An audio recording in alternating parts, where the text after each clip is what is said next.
প্রত্যেক দিন সকালে উঠে একটা সমস্যা, বাচ্চা বড় হয়ে যাচ্ছে, কিন্তু বাচ্চা বিছানাতেই টয়লেট করে ফেলছে, বিছানাটাই ভিজিয়ে দিচ্ছে।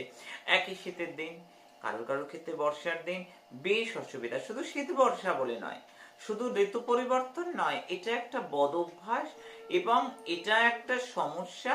এটা একটা এমনই সমস্যা, একটা যার ঘরে আছে তার জানে। মেয়ে বলো, ছেলে বলো, 14, 12, 16, 18, 22 আমি দেখেছি আমার এখানে, তার চেয়েও বেশি দেখেছি। কিন্তু ধামেশ্বরীর কাছে এসে বা মা কালী সরকারের দেয়া স্বপ্ন পাওয়া ওষুধে মানুষ ভালো আছে। আমি বলি ডাক্তার সবার আগে, কিন্তু যাদের ঘরে এই সমস্যাটা প্রত্যেক দিন ফেস করতে হয়, তাদের জন্য মা রূপময়ী স্পেশাল কেয়ার, মা রূপময়ী স্পেশাল কেয়ার, এটা কিন্তু যাদের বিছনায় টয়লেট হয়ে যাচ্ছে, বাথরুম হয়ে যাচ্ছে, তাদের